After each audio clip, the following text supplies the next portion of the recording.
And we're back. Welcome to Daring Dialogues. This is part 2. I'm your host, Shantae Charles. Thank you for joining in on this wonderful, wonderful Friday.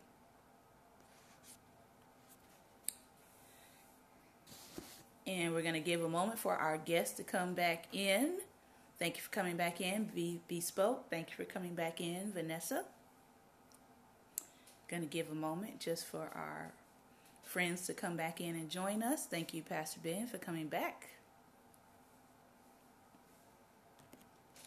And this segment is going to be pretty brief, but I believe it is going to be necessary.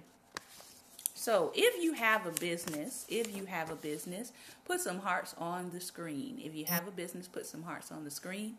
If you are starting a business or considering starting a business, put some hearts on the screen. And if you are in our comment box, tell us what your business is. So please type in what your business is. And if you have a web address that we can reach you at and take a look at your business, please type that in. So we'll just give a few moments for that to happen. So if you have a business, please type in what product you sell and where we can find it.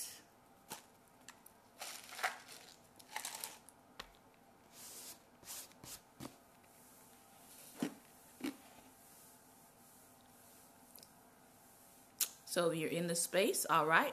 Skincare products to start, that's Bespoke, BSH. Pastor Ben, home improvement, awesome. Anyone else who is in our talk space today, if you have a business, please feel free to share with us what that business is.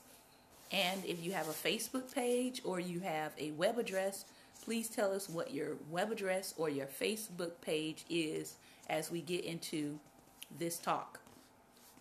So we're going to look at two people today because their tools that they're sharing today are very, very simple. Travel agent, awesome.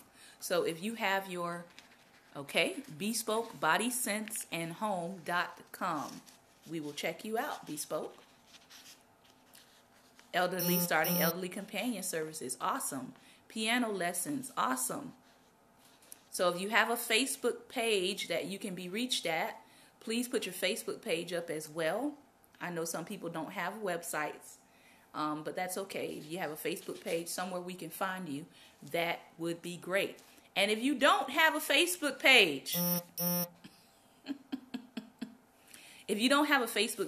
a business page, let me encourage you to start one. So next Friday, if you don't have a page, I want you to make sure you come back and tell us that you started your Facebook page. If you're a home improvement person, it's very easy to set up a Facebook business page and take some pictures of the home improvements you've made, do some before and after pictures, put them up there, and get started in letting people know about your business. Watkins_Jonathan@yahoo.com or Spiritual Sound, which is his Facebook page. Awesome. You started a fan page. Great. All right. So we're looking at two business owners, Tracy D'Annunzio and Phil Lieben today. Their advice is very, very simple. So we're going to talk to you about their advice, and then we're going to end this segment with 5 minutes with Jesus. All right. Tracy D'Annunzio is the founder of Tradesy.com. That's TRADESY.com. Tradesy.com. She's the founder and CEO, and this company has taken off like a rocket ship. She's raised $75 million from investors, including Richard Branson and yours truly, Tim Ferriss. Board members include the legendary John Doerr. Tradesy is on a mission to make the resale value of anything you own available on demand. Their tagline is cash in your closet. So what has she done? Tracy has created something that is helpful to the general population. So if I have something, all I have to do is go to her site, plug in what my object is, and I can see what the resale value of it is. So how is that helpful? It's helpful if I'm doing a garage sale. It's helpful if I'm trying to sell something on eBay. It's helpful in general. And it is a company that has brought her success. So here's 2 points she has to share with us today. 1 point for business is this: when you complain, nobody wants to help you. That's about right. She says, I was born with spina bifida, which is a congenital birth defect where your vertebrae don't form around your spinal cord. This is likely attributed to my dad's exposure to Agent Orange when he was in Vietnam. I did a lot of painting when I was recovering from surgeries, so I had to use interesting techniques like crawling on the floor to make the painting because I couldn't stand up. I tried complaining and being bitter. It didn't work. It was just terrible. Stephen Hawking actually has the best quote on this and also a legitimate story. He has the right to complain probably more than anyone, but he says when you complain, nobody wants to help you. And it's the simplest thing and so plainly spoken. Only he could really say that brutally and honest truth. If you spend your time focusing on the things that are wrong, and that's what you express and project to people, you don't become a source of growth for people. You become a source of destruction. So, when you complain, nobody wants to help you. Excuse me. So, very good tip. The second tip, she says, is when you're pitching a project or an idea, she says, pick the right audience to suck in front of. Pick the right audience to suck in front of. If anybody is going to go out and pitch to investors, my advice is to make sure your first 10 meetings with investors are maybe investors that you don't really want funding from, because you're probably going to suck in the beginning of your pitching. I sucked for a really, really long time. And so her advice is, until you get better at it, basically pitch in front of people that you don't really care whether you get their funding or not until you get better. All right. Phil Leibin. He is the creator of Evernote.com. Anybody ever heard of Evernote.com? He's the co-founder and executive chairman of Evernote, which has roughly 150 million users. Many people use it as an external brain for capturing all the information, documents, online articles, lists in their life. It was used to capture all the research for this very book. Phil is also a managing director at General Catalyst, a venture capital firm that has invested in companies such as Airbnb, Snapchat, and Stripe. Phil's roster of mentors is evidenced in his profile. So he asked the question, who's the first person that comes to mind when you think of the word success? And Phil said to him, I don't really think of people as successful. Tons of people deserve to be successful, but because they're super smart and interesting and work hard, but they just haven't had the big break. When he said the first thing that comes into my mind is usually a product or a good, not necessarily a person. Then he said, question your assumptions. Question your assumptions. And he gave this example. He said, I've spent my entire life thinking that I wanted to go to Mars. It was on the Brady Bunch show when I was a young kid, and I thought this was the best thing ever. At some point, if I structured my life correctly, maybe I would get to go. I had talked to Elon Musk a couple of times and was vastly inspired by everything that he and his company SpaceX are doing. I ran into the founder of Amazon a bit later, and I began to talk with him about being excited about going to Mars. I said to him, I really hope that one day I can go. And the founder of Amazon, Jeff Bezos, looked at me and said, Mars is stupid. And I said, what? He said, once we get off of this planet, the last thing we want to do is go to another gravity. The whole point and reason this is so hard to get off the earth is to defeat gravity the first time. Once we do that, why would you want to go to Mars? We should just live in space stations and mine asteroids, and everything is much better than being on Mars. And in 30 seconds, he had completely changed the course of my life because he's totally right. Now, that was kind of far, really far out there. But the point is to question your assumptions. Question what you have always wanted to do and why. Do you still want to do those things? Most of us have things in our hearts and in our minds that maybe we have held within since childhood, that we're thinking, oh, when I grow up, I want to do this. And then when you grow up, or you're grown now, you look back and you think, I know that was a childhood dream or a childhood thought, but that's not necessarily something that I want to do now. Why? Because you might be a different person. Your desires change, right? Your goals change. Your focus changes. I'll just give you an example. For me, I knew around, I think it was like 9 years old, I had the desire to be an architect. And so everything in my life from 9 years old to literally my first semester of college was centered around me being an architect. Guess what? I'm not an architect. My husband is. But I went through art schools. I went through magnet programs. I went to college to become an architect. When they asked me what was my major, I wanted to major in architecture. I actually did take a semester of architecture school at Florida A&M University. And that was when I realized I don't want to be an architect. This is not good. Because I knew what it entailed, right? I had a picture in my mind. I had some ideas in my mind. But I realized and recognized that I was more of an artist than an architect. An architect is very, very, very technical.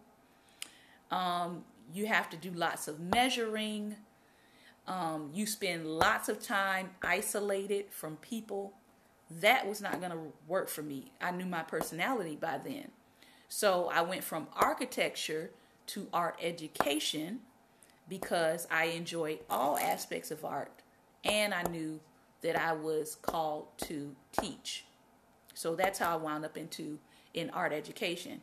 But again, what if I had just stuck to, well, I've wanted to be an architect since I was 9 years old, and forced myself to go through the architecture program and graduated with a degree in something that I was not happy with.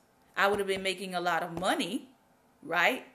But I would have been dissatisfied with what route I had chosen to go in life.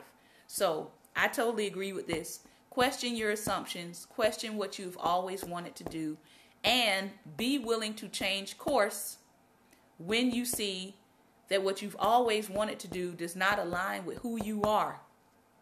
I'm going to say that again.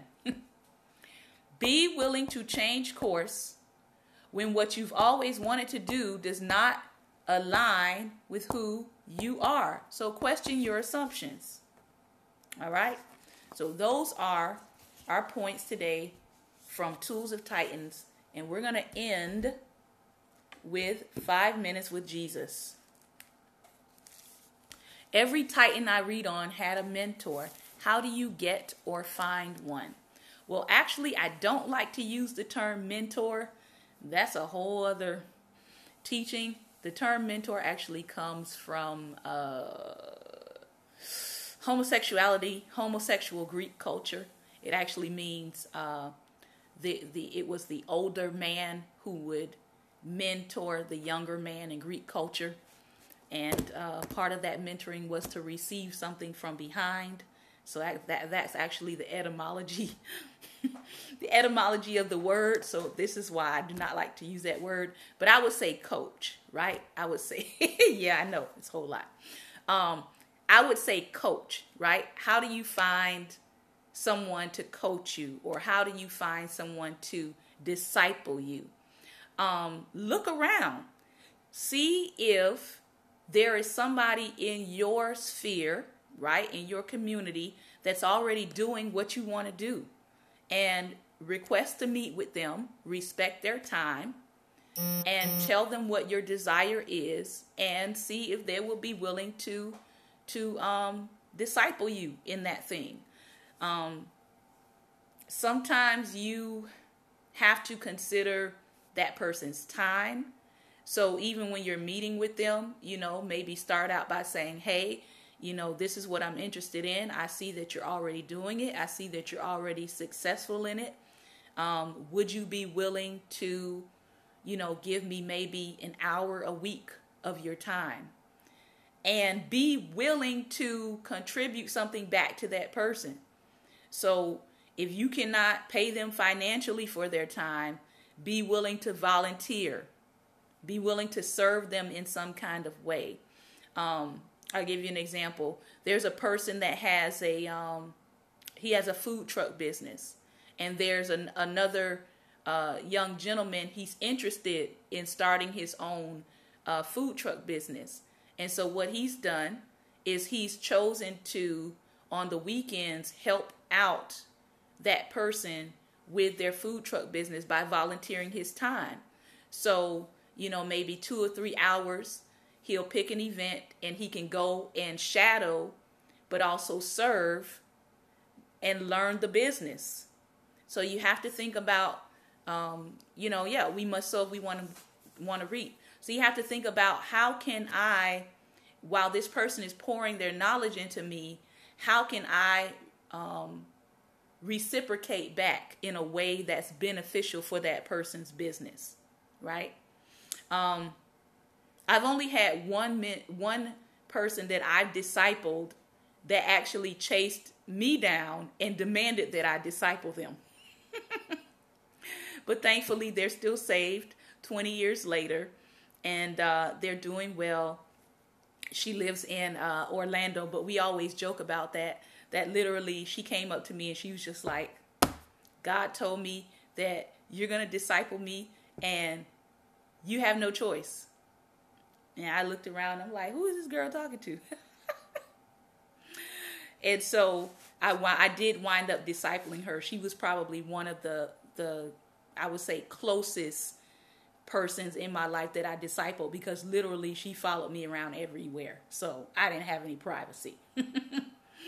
But so that's a way, that you can, as I said, do consider an initial meeting with that person and treat them to lunch, treat them to a cup of coffee, have a talk with them, and then make sure that you are reciprocating back in some way. So maybe you can't pay them for an hour of mentorship a week, but there's something that they may need you to volunteer to do that would save them time or money that you can volunteer. All right. Let's take a look at 5 minutes with Jesus, and then we're going to close out for the day. This devotion today is called A Holy Life. A Holy Life. One day when I was in the mall, I asked a random group of teenagers what the word holiness means. My question was met with silence until one girl said, it's something to do with religion. Another girl added, I think that's the name of the church at the end of our street. These days, holiness is not a popular word, even in the churches at the end of our streets. Several days later, I asked the same question to a group of teenagers at my church. It means you don't drink or do drugs, one boy said, or sex, another added. It means no sex. The Old Testament Hebrew word for holy is kodesh, Qodesh. It means apartness, set apartness, sacredness. In the New Testament, the word for holy is hagios, Hagios, and it means set apart, revered, sacred, and worthy of veneration. Holiness also suggests behavior that is acceptable to God, but there is so much more to it. After all, Christianity is not simply a behavior modification program. Christianity is a call to a personal, radical, sold-out relationship with Jesus, and the result is a whole new way of living every moment of every day.